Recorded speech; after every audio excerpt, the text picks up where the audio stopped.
በሽበት ለተቸገራችሁ ሽበት በአንድ ጊዜ ስትቀቡት የሚያጠፋ ውህድ ይዤላችሁ መጥቻለሁ። አጠር ምጥን ያለ የፀጉር ማጥቆሪያ ውህድ ነው። ትወዱታላችሁ። በዛውም ለሚሰባበር ፀጉር፣ ለሚነቃቀል ፀጉር የረገፈ ከረደደ ተሰባበር አለቀ ለምትሉ መድኃኒት ይዤላችሁ መጥቻለሁ። አሰላሙ አለይኩም ውድና የተከበራችሁ የሮዛ ጉራጌ ቻናል ቤተሰቦች እንዴት ናችሁ? ዛሬ እንግዲህ ምርጥ ቪዲዮ ይዤላችሁ መጥቻለሁ። ቪዲዮውን በላይክ ጀምሩት። ቀጥታ ወደ አሰራሩ ንግባ። እዚህ ጋር የተጠቀምኩት በዋነኝነት መጀመሪያ ውህዱን የምሰራበት እሰራለሁ ማለት ነው። በመጀመሪያ የተጠቀምኩት ሮዝመሪ ነው፣ ፍሬሽ ነው የተጠቀምኩት። እናንተ ደረቁ መጠቀም ትችላላችሁ። በቀጣይ ዋናው ነገር የሽንኩርት ልጣጭ በቀጣይ ትንሽዬ ሽንኩርት ቆራርጬ ጨምሬ ያለው፣ እንደዛው ሻይ ጨምሬ ያለው፣ ቀይ ሻይ የምንጠጣው ቀይ ሻይ ጨምሬ ያለው፣ ጥቁር አዝሙድ ጨምሬ ያለው፣ ቀረፋ አንድ ፍሬ ጨምሬ ያለው። እያንዳንዱ የተጠቀምኳቸው ግብአቶች ለፀጉራችን ብዙ ጥቅሞች አሉ። ፀጉር ያሳድጋል፣ ፀጉር ያፋፋሉ። አሁን ቁርንፉድ ትንሽዬ እጠቀማለሁ። ለሽበት ደግሞ የሚጠቅመን ይሄ ወረቀል ጋር እጠቀማለሁ። ትንሽዬ ናና ተጠቅሜያለሁ። ናና በሚገርም ሁኔታ ፀጉር ያሳድጋል። በቀጣይ የናና ውህድ ይዤላችሁ መጥቻለሁ። እንደ ማስክ የምትቀቡት ውህድ ይዤላችሁ መጣለሁ። እነዚህን ግብአቶች በሁለት ብርጭቆ ውሃ ለ10 ደቂቃ በእሳት ሰራቸዋለሁ። ሻይ ማንኛውም ሊፕቶን መጠቀም ትችላላችሁ። የሀገራችን ውሽውሽ ሻይ፣ ማንኛውም ሻይ መጠቀም ትችላላችሁ። ለ10 ደቂቃ በደንብ አርጌ አፈላዋለሁ። እሳቱን ከፍ አርጌ ነው ማፈላው። እኔ እንደዚህ ሰርቼ በኋላ መጨረሻ ላይ ውህዱን አቆየዋለሁ። ቢያንስ ለ4 ሰዓት አቆየዋለሁ። አጠቃቀሙን ሁሉንም እነግራችኋለሁ መጨረሻ ላይ። ይሄው በዚህ መልኩ አጥልየዋለሁ። ወዲያው ነው የምሰራበት። ሰርቼ ከሰራሁት በኋላ ግን ቢያንስ ለ4 ሰዓት ከቻልን ደግሞ ለአንድ ቀን እናቆየዋለን። ሽበታችን የምናጠፋበት ዘዴ ልክ ስናቆየው ሽበታችን ሙልጭ አድርጎ ያጠፋልናል። ይሄንን የምታዩቸው ቀይ ሂናና ጥቁር ሂና ነው። ምን አይነት ነው ለምትሉኝ እንግዲህ ይሄው እንደገዛሁት ነው። ገና አዲስ ነው የገዛሁት። እንደገዛሁት ነው ማሳያችሁ። እዚህ ጋር አሁን በመጀመሪያ ላይ የምጠቀመው ሂና ነው። 2 ማንኪያ እጠቀማለሁ ሂና።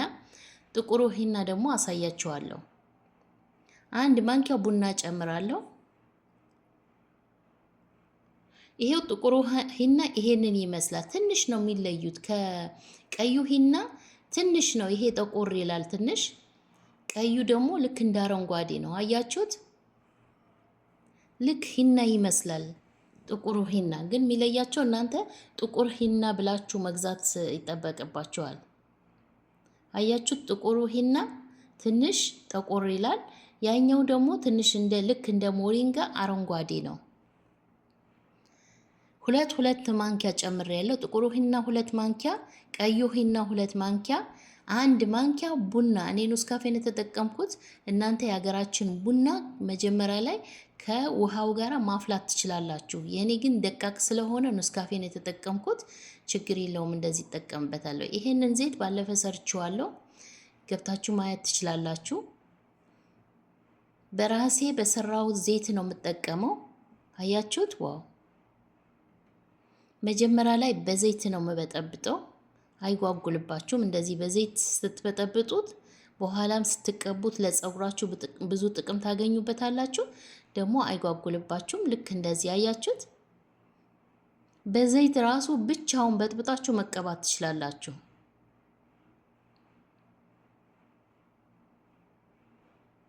እዩት። አሁን ውሃውን ሲጨምርበት መጀመሪያ ላይ የሰራሁትን ውህድ እዚህ ላይ እየጨመርኩኝ አሳያችኋለሁ። እንዴት እንደሚወፍር ውሃ ሲጨምር አሳያችኋለሁ። በደንብ አድርጋችሁ ምቱት። በአንድ ጊዜ ነው የሚያጠቁርላችሁ ፀጉራችሁ። በአንድ ጊዜ ስትቀቡት ፀጉራችሁ ቀለም መቀባት አይጠበቅባችሁ፣ ከለር መቀባት አይጠበቅባችሁ። በአንዴ ነው።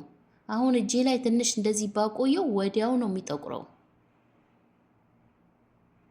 ቪዲዮውን ላይክ አድርጉት፣ ሼር አድርጉ። ሀሳብ አስተያየት ካላችሁ በኮሜንት አስቀምጡልኝ። ለእናቶቻችሁ ለራሳችሁም ገና በወጣትነቴ ሽበት ጨርሶኛል ብላችሁ ለጠየቃችሁኝ ይሄው ሰርቼላችኋለሁ። እኔ የተለያዩ ጊዜ በተለያየ ጊዜ ለሽበት ለራሴም ስለምቀባ ይዤላችሁ እመጣለሁ ማለት ነው። ይሄው ቅድም የሰራሁትን ውሃ እዚህ ላይ ቀስ እያልኩኝ እየበጠብጥበታለሁ ማለት ነው። ይወፍራል። ስለሚወፍር ተለቅ ያለ እቃ ቢኖራችሁ ጥሩ ነው። ብዙም ይሆናል። እኔ በፀጉሬ ብዛት ነው የሰራሁት ለአንድ ጊዜ የሚሆነኝ። እናንተም በፀጉራችሁ ልክ መስራት ትችላላችሁ። በደንብ አድርጋችሁ ትመቱታላችሁ። ማሽን ካላችሁ በማሽን ምቱት። ክሬም ነው የሚሆንላችሁ። ይገርማችኋል። ይሄንን አረቦቹ ልክ እንደዚህ ሰርተው ይሸጣሉ ለፀጉራቸው።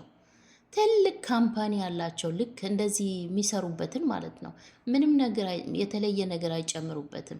አሁን እዚህ ላይ እናንተ ከፈለጋችሁ እርጎ መጨመር ትችላላችሁ፣ እንቁላል መጨመር ትችላላችሁ። ውህድን ይኸው በዚህ መልኩ ቀስ እያልኩኝ እየጨመርኩኝ አዋህደዋለሁ። እኔ ቀጭን አላረገውም። እኔ ወፈር አርጌ ነው የምቀባው። ለምን እንዲንጠባጠብብኝ ስለማልፈልግ ወፈር አርጌ ነው የምቀባው። በዛውም ሽበቴን በደንብ እንዲይዝልኝ። ቀጠን ሲል ሽበታችሁን አያገኘውም ከስር ድረስ። ይሄ ግን ቁጭ ስለሚል ካወፈራችሁት ሽበታችሁን ወዲያው ነው የሚያጠፋላችሁ። ከስር ገብቶ ነው ንቅል አርጎ የሚያጠፋላችሁ። አያችሁት? እቃውን ስለሞላብኝ እኔ በዚህ ገለብጠዋለሁ። ልክ ውሃ ስትጨምሩበት ስታማስሉት ብዙ ነው የሚሆነው። በተለይ ፀጉራችሁ ለማፋፋት፣ ፀጉራችሁ ለማብዛት፣ ፀጉራችሁ ማብዛት የፈለጋችሁ ፀጉሬ ስስ ነው ላላችሁ፣ ፀጉራችሁ እንዳይረግፍ እንዳይበጣጠስ ይሄንን ውህድ ተቀቡ። ቢያንስ በወር አንድ ጊዜ ተቀቡት። ሲወፍርባችሁ ቀስ እያላችሁ መጀመሪያ የሰራችሁትን ውሃ እየጨመራችሁ በዚህ መልኩ አማስሉ። እኔ አሁን የመጨረሻ ነው፣ ይሄ የመጨረሻ ሪዛልት ነው። አያችሁት? ልክ በዚህ መልኩ ሰርቼ ለ4 ሰዓት ወይም ለ1 ቀን አቆየዋለሁ። አያችሁ? መጀመሪያ ያፈላሁትን ውሃ ትኩሱን የተጠቀምኩት። እናንተ ካቆያችሁት ችግር የለውም። 1 ቀን ካሳደራችሁት ያፈላችሁትን ውሃ ወዲያው በጥብጣችሁ መቀባት ትችላላችሁ። ግን 4 ሰዓት 5 ሰዓት አቆይታችሁ ብትጠቀሙት የበለጠ ጥቅም ታገኙበታላችሁ። ፀጉራችሁ ያፋፋላችኋል፣ ፀጉራችሁ ያሳድግላችኋል። ተጠቀሙት። የምር ታመሰግኑኛላችሁ። ይሄንን ውህድ እንዳያመልጣችሁ። ለሁሉም ሼር አድርጉት። ለእናቶቻችሁ ለራሳችሁም ተቀቡት። ለሽበት ብቻ አይደለም፣ ፀጉር ያፋፋል፣ ፀጉር ያሳድጋል፣ ፀጉራችሁ ያጠነክርላችኋል። እንዳይሰባበር እንዳይነቃቀል ያደርግላችኋል። የምር ተጠቀሙት። ለኔ የጠቀመኝ ነው ማካፍላችሁ። የዛሬ ቪዲዮ ይህንን ይመስል ነበር። ስለተከታተላችሁ አመሰግናለሁ። ባይ ባይ።